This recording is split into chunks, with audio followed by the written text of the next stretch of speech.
பார்த்து எவ்வளோ கூட்டம்ட்டு எவ்வளோ கூட்டமாக இருக்குன்னு தெரியவே இல்லைங்க. வேறு சர்ச்சுக்கு இருந்தாலும் வந்தாச்சு. மாதாமாவை தொட்டு கும்பிட்டு பீச்சுக்கு போகணும். பாய்.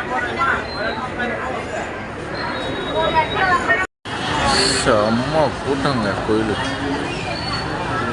உங்களுக்கு கூட்டத்தை பார்க்கும்போதே தெரியும் எவ்வளோ கூட்டமாக இருக்குன்ட்டு. நம்ம உள்ளெல்லாம் போகலங்க. அப்பயும் கேட்குற மாதாமாவை தொட்டு கும்பிட்டு கிளம்ப வேண்டியது தான். பீச்சுக்கு போக வேண்டியது. ஒரு வழியாக சர்ச்சுக்கெலாம் போயிட்டு பீச்சுக்கு வந்தாச்சும். பீச்சுக்கு வந்தாங்க செம்ம கூட்டம்.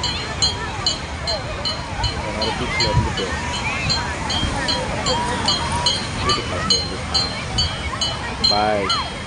அனைவருக்கும் இனிய ஹாப்பி நியூ இயர்.